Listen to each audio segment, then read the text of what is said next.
In the quiet, pre-dawn hours of a cold February morning in 2026, Nancy Guthrie sat at the small wooden desk that had overlooked her Catalina Foothills backyard for decades.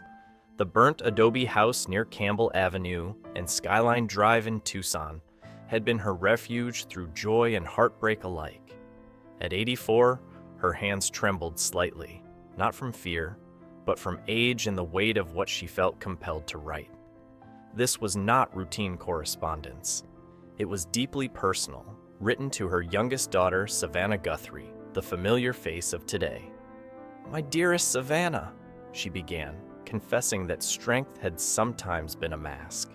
She admitted she had often smiled through storms, choosing composure over vulnerability. The letter wasn't meant as a farewell. It was a mother's quiet reckoning, an attempt to set down truths she had carried for years before time carried them away. When concern turned to alarm. Days later, Nancy's unexpected disappearance unsettled Tucson and quickly drew national concern. What began as a missing person report on February 1st soon involved coordinated search efforts by the Pima County Sheriff's Department and the Federal Bureau of Investigation. Her family, including Savannah and siblings Annie and Cameron, made emotional public appeals asking for help and prayers. The community responded with vigils and volunteer searches. Because Nancy lived with significant health challenges, including heart complications and reliance on medication, each passing hour intensified the worry. The letter she had written surfaced during this painful period, offering insight into her heart at a moment when her family longed simply for her safe return. It became a source of comfort amid uncertainty, revealing a woman who had loved fiercely, believed deeply, and carried more self-doubt than she ever showed. Kentucky roots and early faith. Nancy Ellen Long was born on January 27, 1942, in Fort Wright, Kentucky, just across the river from Cincinnati. Raised in a close-knit Catholic family during the post-war years, she grew up in a home grounded in discipline, faith, and community responsibility. She attended St. Agnes Elementary and later graduated in 1959 from Notre Dame Academy, where teachers recognized her curiosity and gift for writing. Friends remembered her quick wit and thoughtful nature. Kentucky's rolling hills, church gatherings, and strong neighborhood ties shaped her outlook on life. She believed deeply in education and service, lessons she would later pass to her children. Even as a teenager, she kept journals filled with reflections and small observations about people around her. Words mattered to her, not because they impressed, but because they connected. That love of language quietly guided many of her later choices. Discovering journalism and love. Nancy's path became clearer at the University of Kentucky in the early 1960s. Studying journalism, she joined the student newspaper and served as society editor, covering campus events with empathy and detail. Her editors noted her ability to turn everyday moments into meaningful narratives. During college, she met Charles Errol Guthrie, a mining engineering student. Their relationship grew steadily, grounded in shared faith and humor.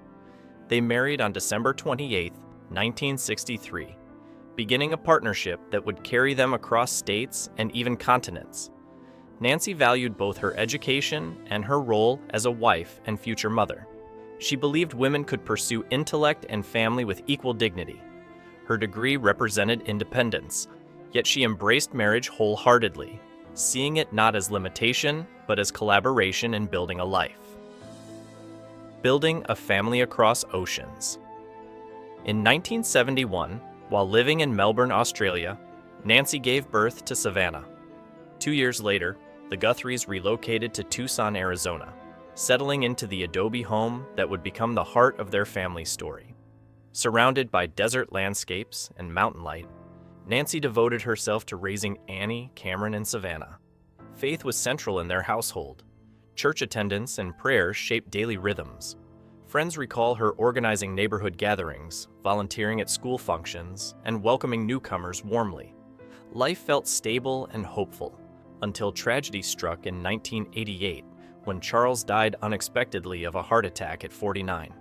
Suddenly widowed at 46, Nancy faced the daunting task of guiding 3 teenagers through grief while carrying her own. Her resilience became evident. She returned to professional work in public relations at the University of Arizona, ensuring stability while modeling perseverance. Strength under pressure. Nancy rarely spoke of the private fears that accompanied those years. In her letters, she admitted worrying about finances, about whether she was enough for her children, and about whether her strength was genuine or simply necessary. She returned to work not just to support her family financially, but to show her children that hardship did not define them. Colleagues described her as composed and thoughtful, drawing on her journalism training to craft clear, compassionate communications. And at home, she encouraged Savannah's academic and professional ambitions. When Savannah pursued journalism at the University of Arizona and later rose through broadcast roles to national prominence, Nancy celebrated quietly but proudly.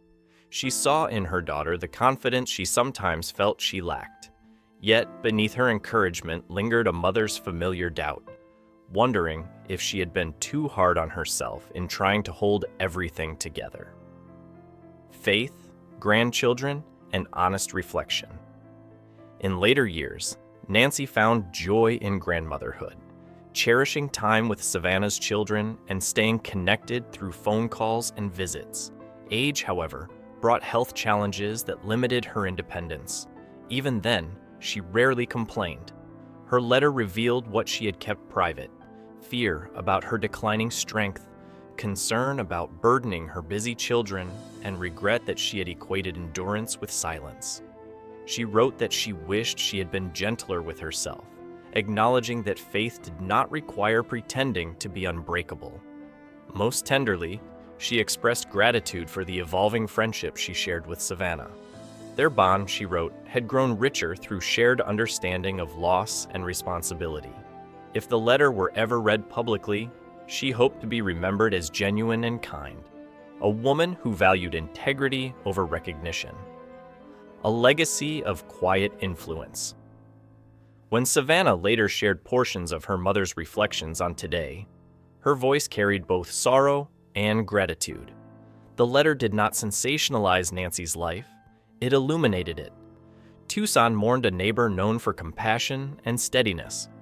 Friends remembered her as someone who showed up at church events, school functions, and community gatherings with consistency and warmth.